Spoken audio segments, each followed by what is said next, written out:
A lagoon is a shallow body of water separated from a larger body of water by barrier islands or reefs. Lagoons are commonly divided into coastal lagoons and atoll lagoons. They have also been identified as occurring on mixed sand and gravel coastlines. There is an overlap between bodies of water classified as coastal lagoons and bodies of water classified as estuaries. Lagoons are common coastal features around the world.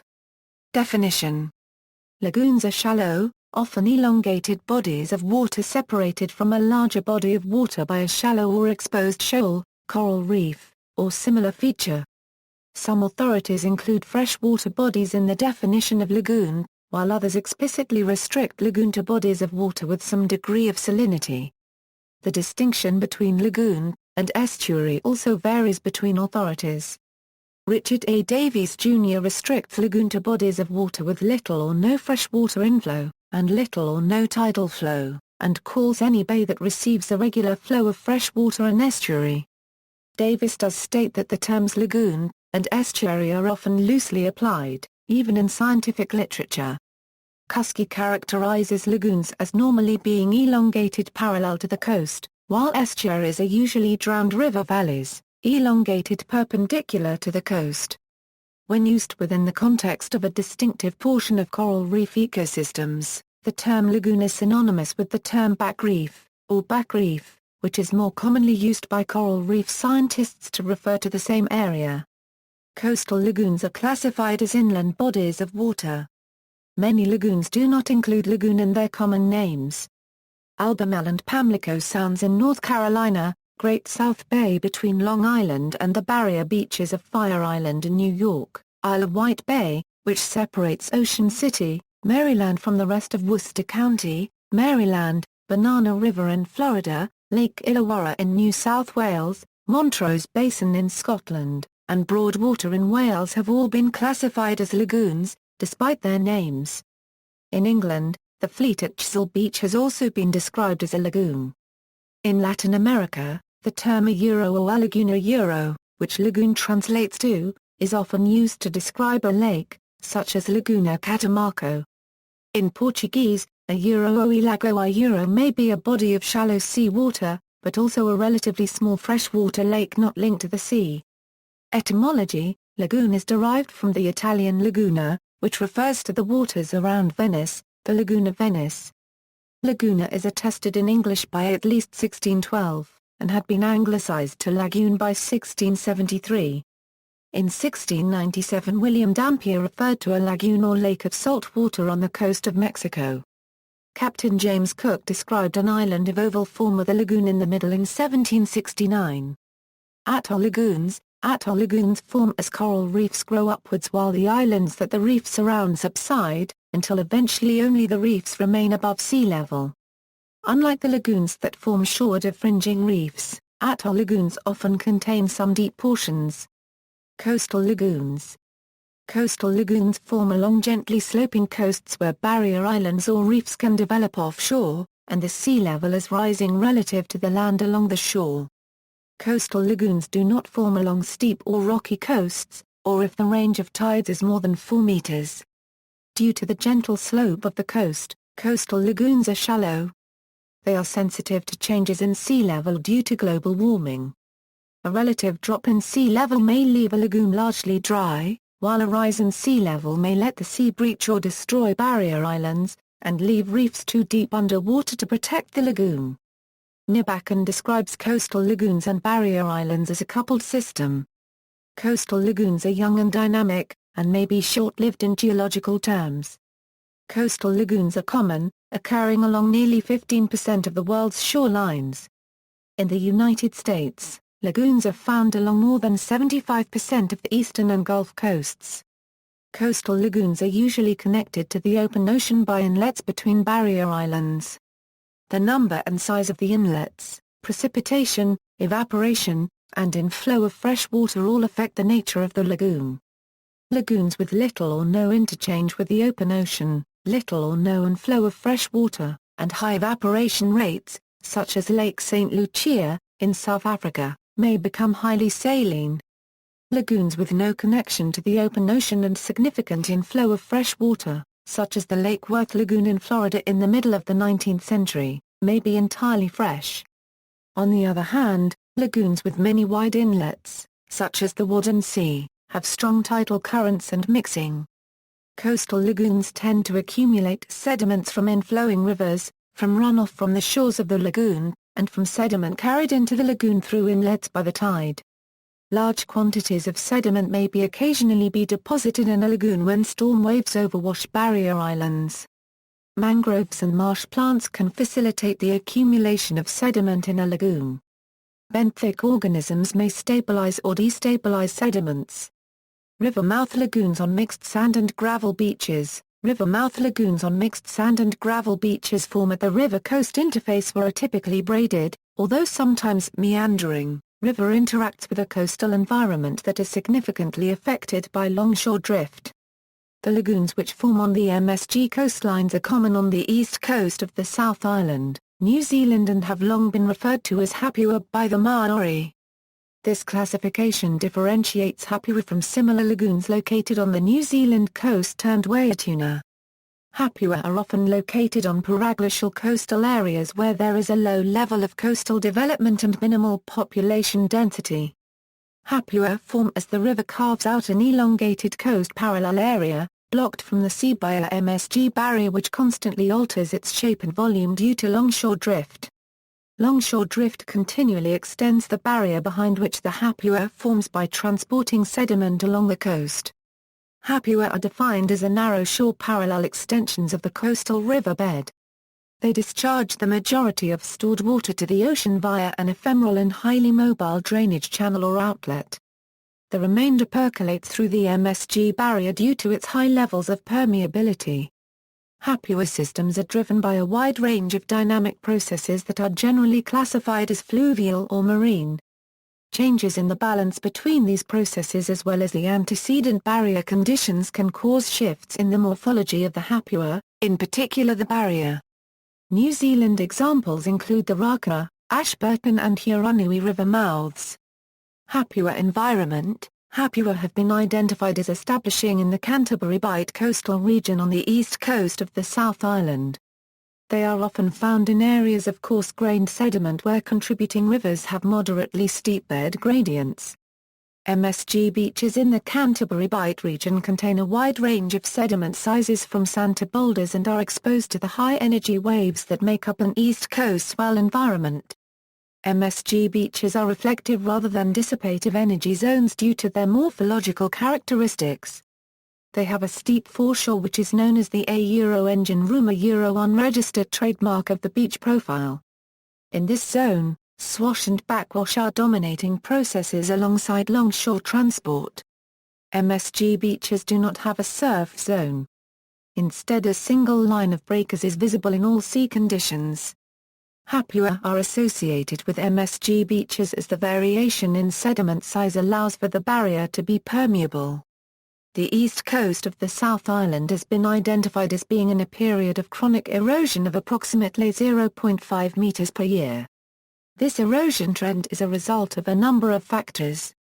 According to the classification scheme of Senkevich, the rivers on the east coast can be described as a SMAL, a unregistered trademark.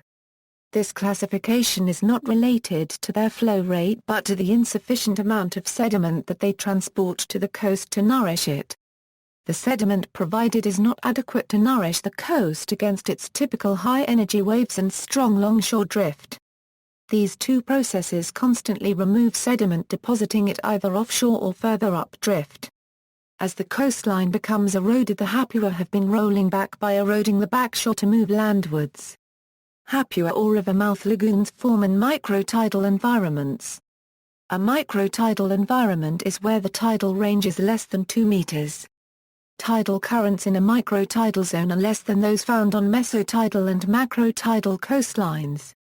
Hapua form in this type of tidal environment as the tidal currents are unable to compete with the powerful freshwater flows of the rivers, therefore there is no negligible tidal penetration to the lagoon. A fourth element of the environment in which hapua form is the strong longshore drift component. Longshore or littoral drift is the transportation of sediments along the coast at an angle to the shoreline. in the Canterbury Bight coastal area. The dominant swell direction is northwards from the Southern Ocean. Therefore the principal movement of sediment via longshore drift is north towards Banks Peninsula. Hapua are located in areas dominated by longshore drift, because it aids the formation of the barrier behind which the hapua is sited. A hapua also requires sediment to form the lagoon barrier. Sediment which nourishes the east coast of New Zealand can be sourced from 3 different areas. Material from the highly erodible Southern Alps is removed via weathering, then carried across the Canterbury Plains by various braided rivers to the east coast beaches. The second source of sediment is the high cliffs which are located in the hinterland of lagoons. These can be eroded during the occurrence of high river flow or sea storm events. Beaches further south provide nourishment to the northern coast via longshore transport. Hapua characteristics. Hapua have a number of characteristics which includes shifts between a variety of morphodynamic states due to changes in the balance between marine and fluvial processes as well as the antecedent barrier conditions. The MSG barrier constantly changes size and shape as a result of the longshore drift. Water stored in the hapua drains to the coast predominantly through an outlet, although it can also seep through the barrier depending on the permeability of the material. Changes in the level of the lagoon water do not occur as a result of salt water or tidal intrusion.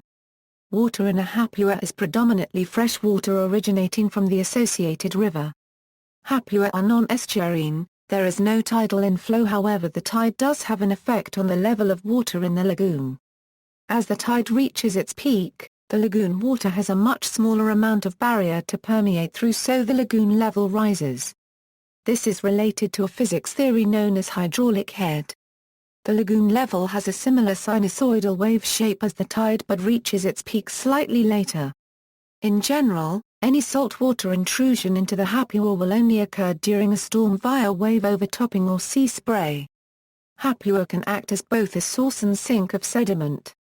The majority of sediment in the hapua is fluvial sourced. During medium to low river flows, coarser sediment generally collects in the hapua, while some of the finer sediment can be transported through the outlet to the coast. During flood events the hapua is flushed out with larger amounts of sediment transferred through the outlet. This sediment can be deposited offshore or downdrift to the hapua, replenishing the undernourished beach. If a large amount of material is released to the coast at one time, it can be identified as a slug. These can often be visible from aerial photographs. Antecedent barrier conditions combined with changes in the balance between marine and fluvial processes results in shifts between a variety of morphological states in a hapua or river mouth lagoon on a MSG beach. Marine processes includes the direction of wave approach, wave height and the coincidence of storm waves with high tides. Marine processes tend to dominate the majority of morphodynamic conditions until there is a large enough flood event in the associated river to breach the barrier. The level and frequency of base or flood flows are attributed to fluvial processes. Antecedent barrier conditions are the permeability, volume and height of the barrier as well as the width and presence of previous outlet channels. During low to medium river flows, the outlet from the lagoon to the sea becomes offset in the direction of longshore drift. Outlet efficiency tends to decrease the further away from the main river mouth the outlet is. A decrease in efficiency can cause the outlet to become choked with sediment and the hapua to close temporarily.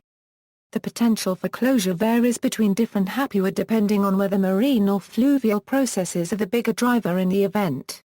A high flow event, such as a fresh or flood, can breach the barrier directly opposite the main river channel. This causes an immediate decrease in the water level of the hapua, as well as transporting previously deposited sediments into the ocean. Flood events are important for eroding lagoon back shores. This is a behavior which allows hapua to retreat landward and thus remain coastal landforms even with coastal transgression and sea level rise. During high-flow events there is also the possibility for secondary breaches of the barrier or lagoon truncation to occur. Storm events also have the ability to close hapua outlet as waves overtop the barrier depositing sediment and choking the scour channel. The resultant swift increase in lagoon water level causes a new outlet to be breached rapidly due to the large hydraulic head that forms between the lagoon and sea water levels. Storm breaching is believed to be an important but unpredictable control on the duration of closures at low to moderate river flow levels in smaller hapua. Hapua are extremely important for a number of reasons. They provide a link between the river and sea for migrating fish as well as a corridor for migratory birds. To lose this link via closure of the hapua outlet could result in losing entire generations of specific species, as they may need to migrate to the ocean or the river as a vital part of their life cycle. River mouth lagoons such as hapua were also used as source for moringa kai by the Maori people. However, this is no longer the case due to catchment degradation, which has resulted in lagoon deterioration. River mouth lagoons on MSG beaches are not well explained in international literature. Hapua case study. The hapua located at the mouth of the Rocko River stretches approximately 3 kilometers north from where the river mouth reaches the coast. The average width of the hapua between 1952 and 2004 was approximately 50 meters. Whilst the surface area has stabilized at approximately 600,000 square meters since 1966. The coastal hinterland is composed of erodible cliffs and a low-lying area commonly known as the Rocko Huts. This area has changed notably since European settlement. With the drainage of ecologically significant wetlands and development of the small bark community. The Rocko River begins in the southern Alps, providing approximately 4.2 mt per year of sediment to the east coast. It is a braided river with a catchment area of 3105 km² and a mean flow of 221 cubic meters per second. The mouth of the Rocko River reaches the coast south of Banks Peninsula. As the river reaches the coast, it diverges into two channels, with the main channel flowing to the south of the island. As the hapua is located in the Canterbury Bight, it is in a state of constant morphological change due to the prevailing southerly sea swells and resultant northwards longshore drift. Images. See also, aerated lagoon, anaerobic lagoon, air, braided river, coastline, estuary, Kerala backwaters, longshore drift, sediment transport. References